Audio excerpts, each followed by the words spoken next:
Em 1843, Ada Lovelace percebeu que o primeiro computador genérico teria muito mais potencial do que seu criador imaginava.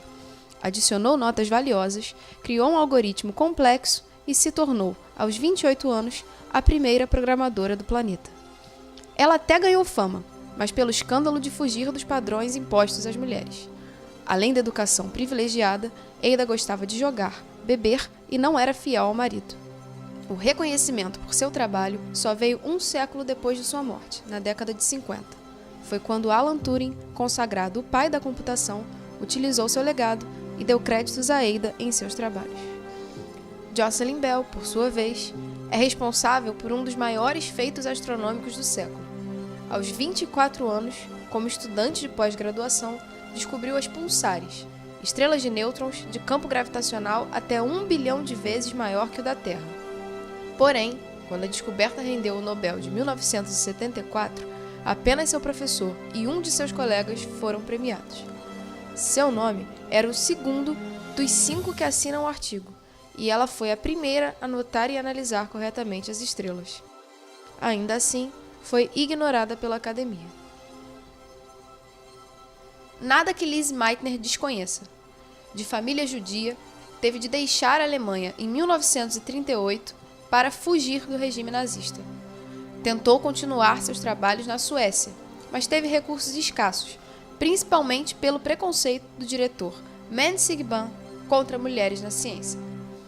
Manteve a parceria com o químico Otto Hahn à distância, e a farta documentação provando que ela, na verdade, liderava o projeto que descobriu a fissão nuclear, e foi também a primeira a reconhecer o potencial explosivo do processo. Mas quando o feito levou o Nobel de Química em 1944, Hahn foi o único premiado. Ele, inclusive, mudou seu discurso inicial e se declarou o único responsável pelo projeto. Siegbahn, que fazia parte do comitê julgador, também a ignorou. E a física, que ainda descobriu 2 elementos químicos, nunca levou os devidos créditos. Mas o maior símbolo de injustiças devido ao machismo na ciência é, sem dúvida, Rosalind Franklin. Ela era uma das 3 frentes que tentavam descobrir a estrutura do DNA. De outro lado estava seu próprio chefe no King's College, Maurice Wilkins, e os pesquisadores Francis Crick e James Watson em Cambridge. Aos 32 anos, Rosalind obteve ótimas imagens do DNA por meio de raio-x, e a melhor delas ficou conhecida como fotografia 51. Um de seus alunos, sem o seu consentimento, levou a foto a Wilkins. Ele a compartilhou com Watson e Crick, que tiveram um lampejo que a biofísica não teve, era uma dupla hélice. Em 1953, o artigo foi publicado pela dupla com um comentário de Wilkins. Rosalind sequer é citada. 9 anos depois, os 3 ganham o Nobel de Medicina. Rosalind, que só começou a ganhar algum reconhecimento no fim da década de 60, já estava morta, e não há Nobel póstumo. Cartas revelam desprezo dos 3 por ela, que a chamam de bruxa e desdenham de sua inteligência por não ter interpretado a tempo os dados que lhes roubaram. Watson só admitiu o papel dela na descoberta no ano 2000. Você pode até achar que são histórias de outra época e que não faz mais sentido falar em desigualdade de gênero na educação ou no mercado de trabalho. Mas até hoje, a cultura popular desconhece que as grandes invenções da humanidade não vieram só de homens. E se nem mesmo as maiores cientistas da história superaram séculos de apagamento e exclusão, abrir de vez as portas da engenharia para as nossas meninas ainda parece um sonho distante. Na minha primeira turma na mecânica, éramos 64 alunos, eram 4 mulheres e 60 homens. Na minha sala, quando eu entrei na faculdade, tinham 60 alunos, 6 meninas.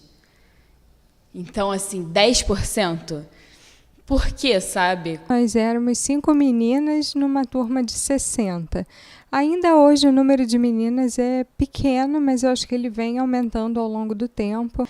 E aqui na universidade eu percebi que da época que eu estudei para agora, houve um pequeno acréscimo do número de alunas. Na verdade, houve um acréscimo do número de alunos em geral, então continuou um quadro de mais ou menos 10%, mas eu sinto que a atitude dessas alunas hoje em dia é bem mais afirmativa do que era na minha época. Tem um movimento aqui feminista muito forte na FRJ, elas são bastante envolvidas com esse movimento, eu admiro bastante, e elas têm um futuro bem promissor aí na engenharia mecânica. Na escola de Química aqui da FRJ, além do curso de Engenharia Química, existe também o curso de Engenharia de Alimentos, Engenharia de Bioprocessos, onde majoritariamente existem mulheres. Há muitas engenharias onde as meninas já predominam e face ao número de meninas. Então, eu acho que é uma tendência natural o número de meninas aumentar ao longo das turmas. Em geral, as mulheres brasileiras chegam a ter mais instrução formal que os homens. Dados do censo 2010 já demonstravam que 25% delas tinham completado o ensino médio ou cursavam o ensino superior, contra 24,1% deles. Elas também são a maioria entre os graduados. 12,5% da população feminina tem diploma. Entre os homens, o percentual cai para 9,95%. Mas a distribuição dessas alunas por área de conhecimento segue muito desigual, o que se reflete no mercado de trabalho. Segundo a Relação Anual dos Indicadores Sociais do Ministério do Trabalho, as engenheiras eram apenas 16,8% do total de profissionais da área em 2003. 10 anos depois, eram 20,8%. E se há crescimento, ainda que lento e gradativo, na representatividade feminina no mercado, a remuneração igualitária está longe de ser realidade. De acordo com os dados mais atuais do Ministério do Trabalho, as mulheres ganham menos do que os homens em todos os níveis educacionais, e a diferença aumenta junto com a instrução. Apesar de serem a maioria da população com ensino superior completo, a remuneração média das mulheres graduadas é 36% menor que a dos homens. Se a gente pode falar de machismo, ele é sempre algo um pouco velado. Eu nunca passei por nenhum episódio explícito. Eu acho que quando ele acontece é mais na questão de colocar em dúvida a capacidade de você chegar ao final do curso, a capacidade de você cumprir o que se espera do aluno de graduação em engenharia mecânica ou depois como um profissional de engenharia mecânica.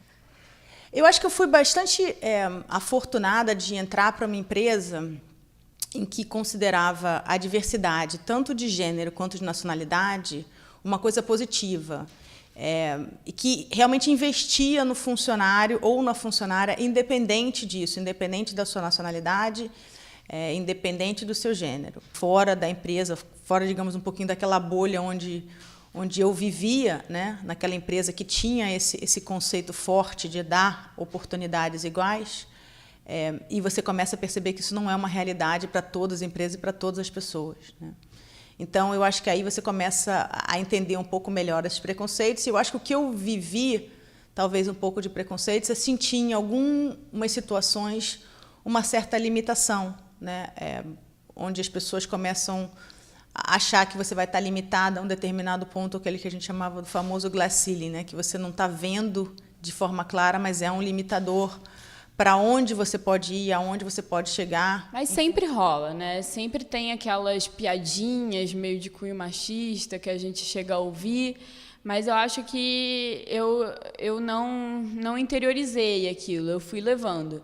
Mas é claro que eu penso que o dia a dia, ele te mostra muito que você é um pouco um estranho no ninho. Você começa a acordar quando você vai embarcar pelas primeiras vezes, e não existiam cabines separadas só para mulheres, e muitas plataformas não existiam banheiros só para mulheres, então tinha que haver um rodízio de horário, né, porque só tinha uma ou duas mulheres a bordo numa plataforma com 160 pessoas.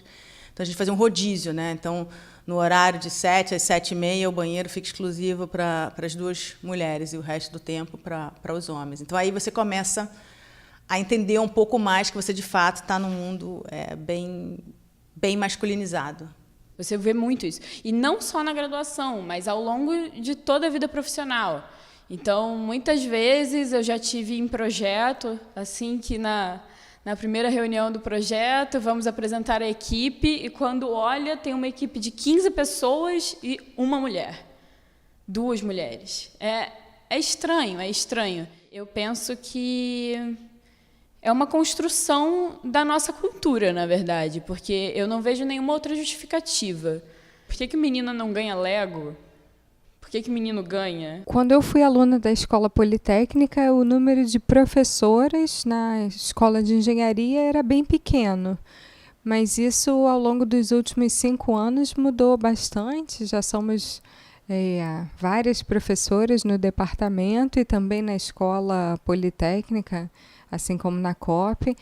Eu acho que isso também vai ser uma tendência natural, as mulheres irem ocupando posições mais representativas no mercado de trabalho e também na atividade acadêmica. E acredito que as empresas na qual eu trabalhei, eu não sentia esse preconceito do meu salário ser melhor numa pessoa que fizesse exatamente a mesma coisa que eu fazia, pelo fato de eu ser mulher e até de eu ser brasileira.